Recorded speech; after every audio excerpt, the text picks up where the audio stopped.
Hello, everyone. In this presentation, I intend to address some interesting aspects of lumbopelvic fixation for sacral fractures with spondylopelvic dissociation.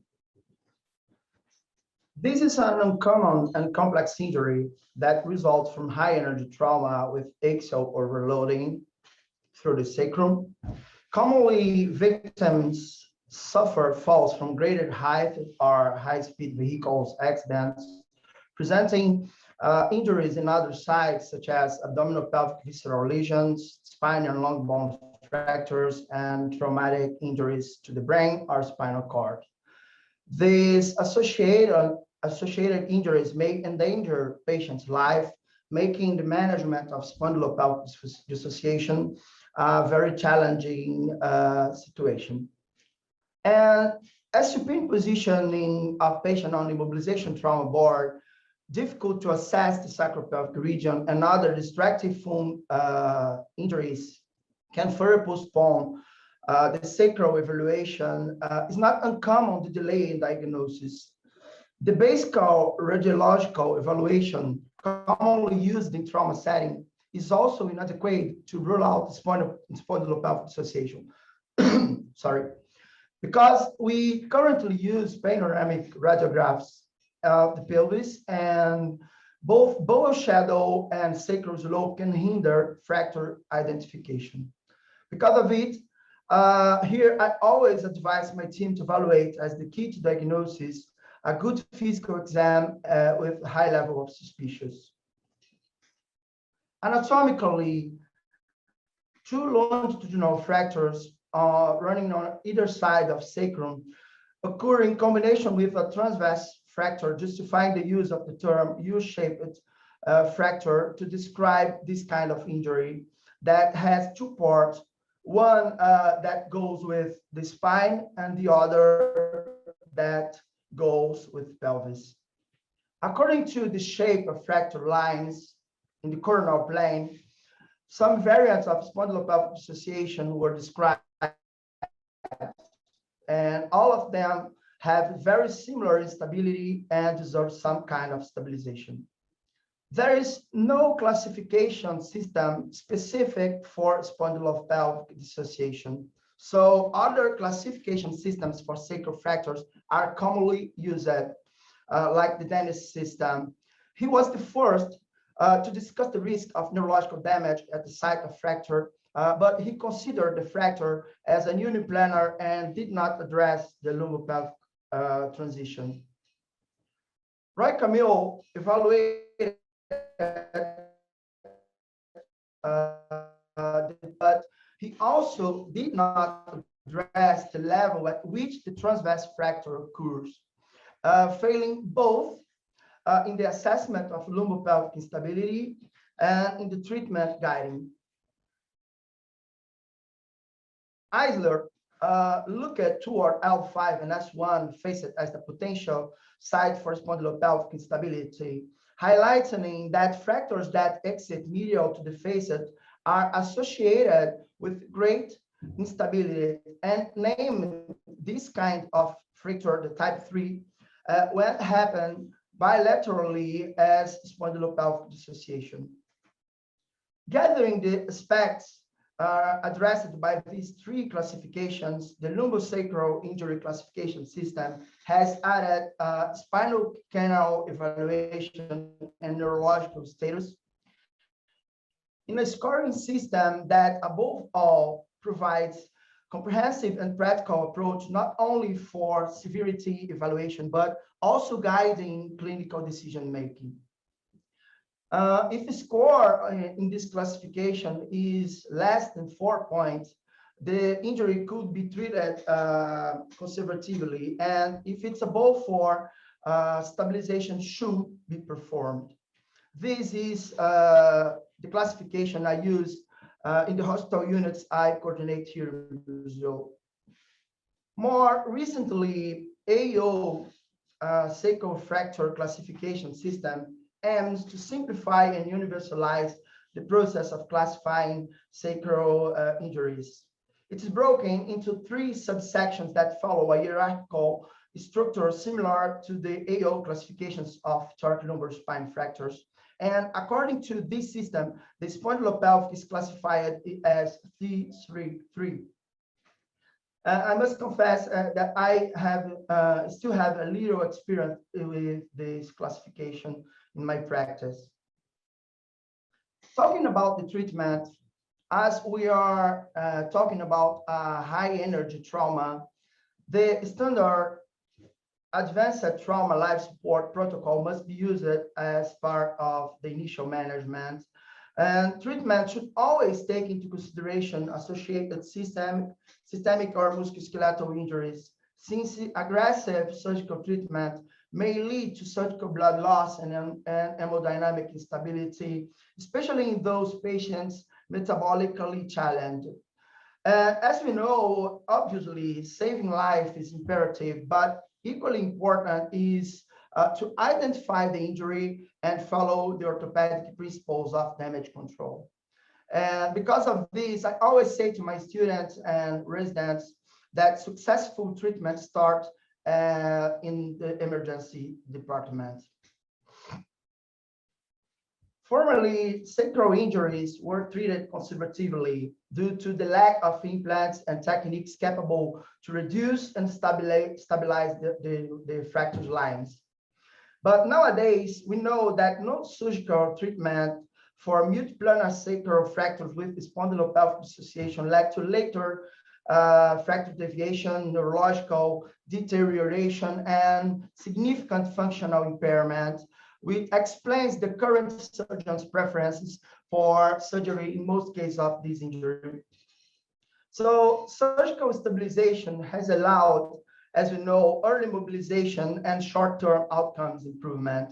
However, excellent long-term outcomes have not occurred in the same proportion.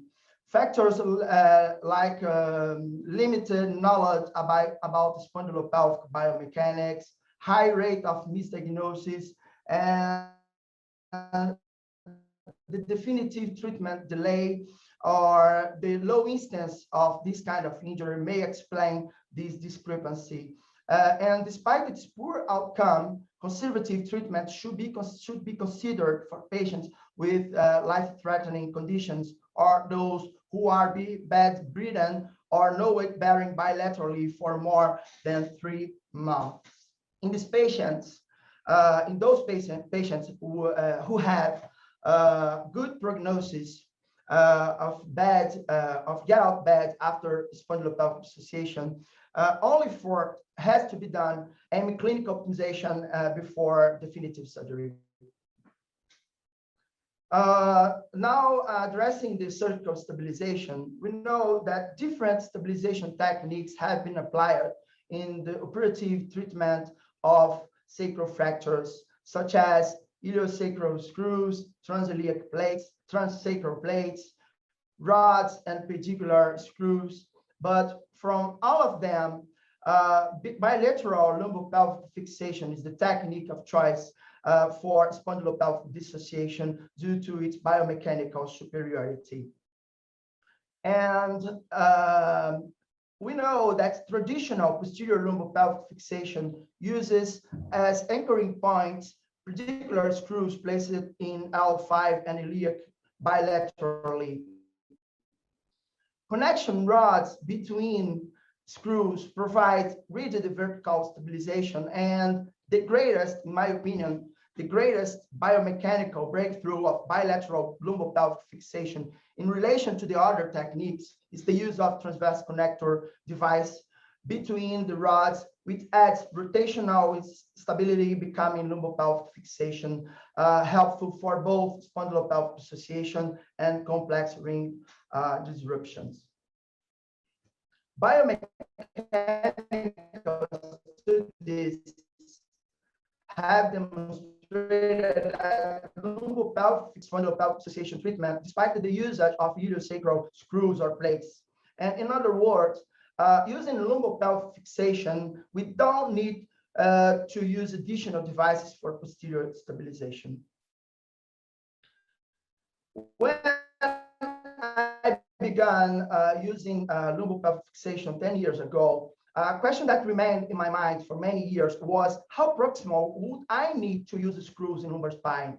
That is because as a spine surgeon, while treating L5 spondylopitosis, for example, I often use screws up to L4 to improve the proximal cantilever and prevent implant failure.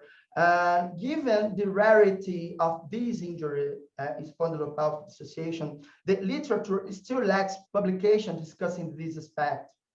So my advice is if you are facing a severe U-shaped fracture with spondylopelvic dislocation, extend your instrumentation to L4, it's safer. And another point that remains controversial is the necessity of sacroiliac fusion after lumbopelvic instrumentation. My experiences suggest that this procedure is advisable to diminish the risk of late implant failure due to overdrive. Here we are seeing a high grade of dislocation in a kind of fracture, kind of U-shaped fracture. That's where I advise to use screws up to L4. Concerning its biomechanical superiority, the lumbopelvic fixation allows early weight bearing, know that, and ambulation with little soft tissue devitalization. Because of that, in my opinion, one of the great advantages is the possibility to bypass sacral areas severely comminuted, where iliosacral screws are contraindicated or would be challenging find points to anchor the plate screws. But as our lives are not a bed of roses, some limitations of this technique deserve to be highlighted. First, bilateral lumbopelvic fixation from L5 to iliacs may be insufficient to reduce greater kyphotic deviation, as we can see here in this case with a bad deformity correction. And many times we know it's necessary a special training for particular screws and iliac screw placements, which is not usual among orthopedic surgeons. And as a result, it's not uncommon we see mispositioned screws, especially iliac screws. And in cases with great dislocations, as I said right before, it's advisable to use screws up L4, okay. But using the same biomechanical principle to ensure good iliac points of anchoring and to perform sacroiliac fusion could avoid implants breakage like this we can see here. Sometimes it's also advisable to consider a second or a third screw at the same side if the grip of the first one was insufficient, or if you are facing great vertical dislocations. We know that when decompression is not necessary, an open surgeon could be leaved, and the reduction could be made indirectly or percutaneously. Iliosacral screw can be performed singly. Okay.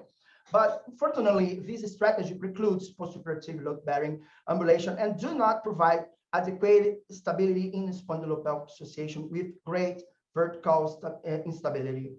An alternative to solve this problem was the addition of another device against vertical shearing forces, as we see in the classical triangular osteosynthesis. This is an open technique that allows early mobilization and provides significantly greater stability than iliosacral screw singly. Doubtless, this assembly, the triangular osteosynthesis, was a watershed technique.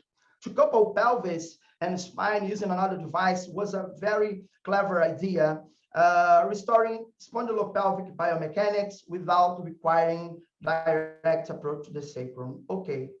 And the first assembly of triangular osteosynthesis used either iliosacral screws or transsacral plates, allowing progressive weight bearing with an acceptable complication rate, as this original publication with the technique. But the biomechanical open by this technique was enhanced with the improvement of spinal devices and techniques. make it easier, which rapidly evolved to bilateral lumbopelvic fixation using rods and pedicular screws. Despite its biomechanical power, triangular osteosynthesis has also some limitation. First, it is unilateral, and because of that, it leads to asymmetrical load transference from spine to the pelvis while walking, and it can result in pseudarthrosis, implant failure, and chronic pain. This technique does not address the kyphotic deformity of sacrum in U-shaped fractures, which affects the pelvic incidence and functional outcomes. Well, this is a really good question. How about neurological deficit?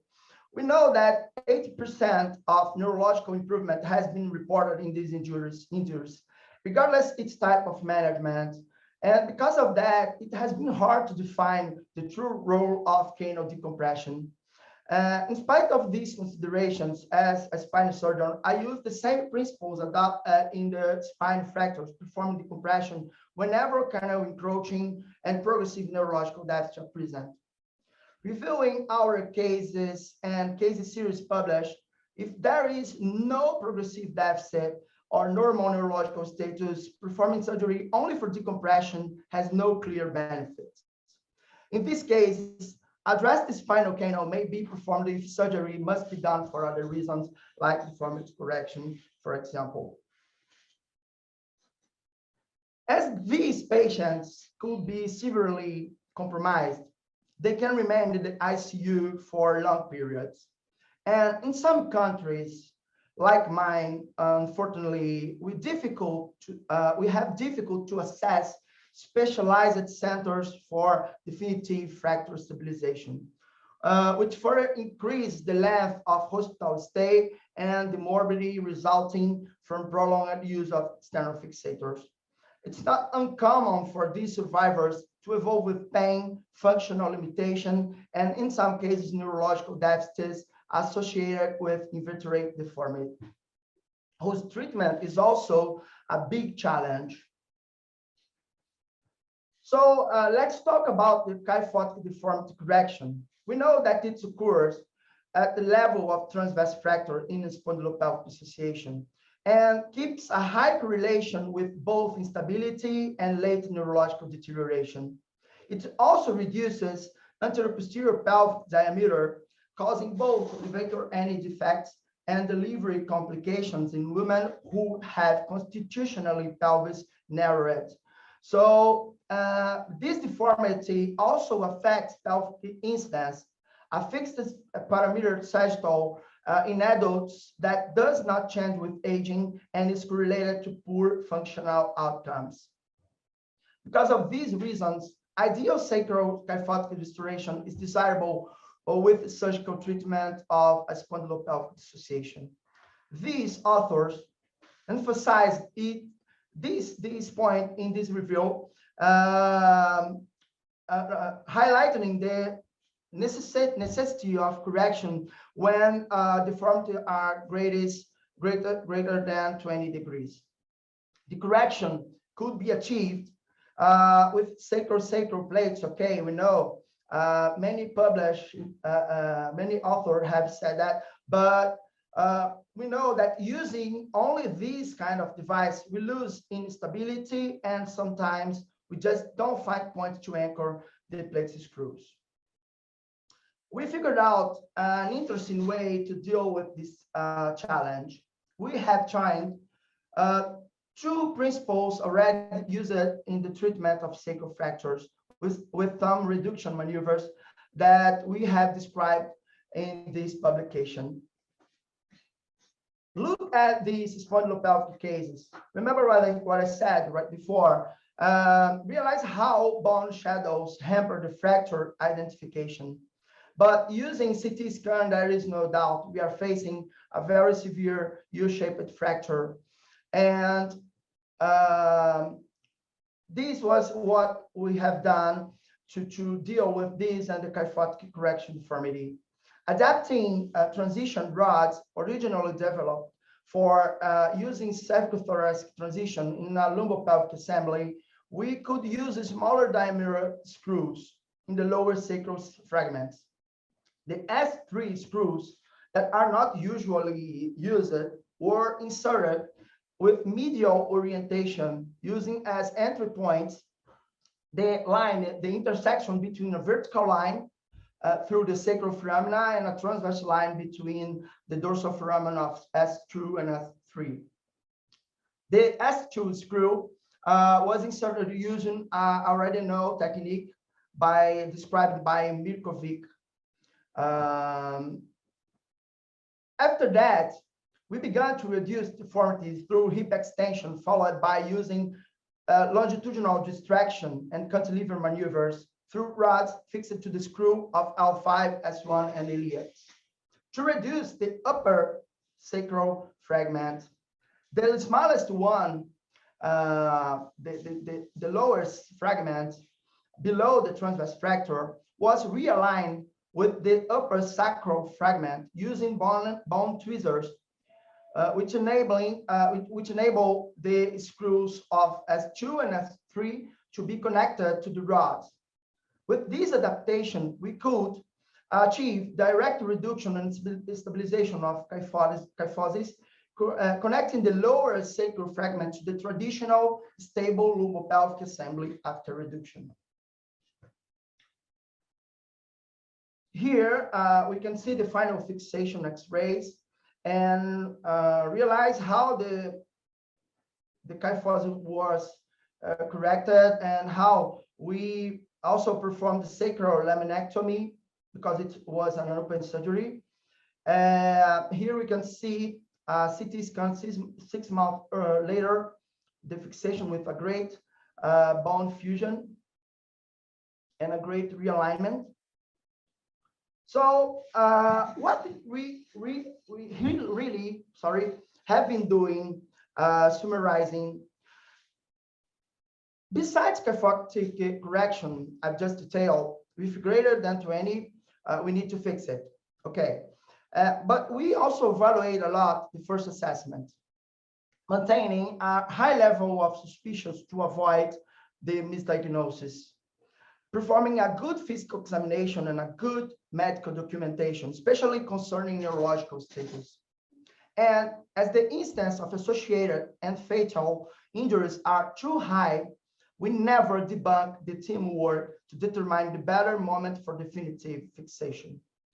Once we have found the minimal conditions for a definitive surgery, my advice is you must have a CT scan to determine the fracture pattern, the canal encroaching, and possible sites for anchoring the screws. Never dismiss the transverse connector. We see that it will share the load transfers from spine to both hemipelvis, adding rotational stability to the assembly, and never perform the instrumentation without fusion, because if you do that, will be a big chance of implant breakage or at best late postoperative pain. Since you follow all these steps, allow early weight bearing, please do that, because you will avoid complications related to bad breathing and reduce the pain recovery time. We also have published our experience using lumbopelvic fixation to treat spondylopelvic dissociation in this other publication. So if you want to know deeply about this theme, you can read it, as you can read all references I have separated here in this QR code. And that's it. Thank you for your attention.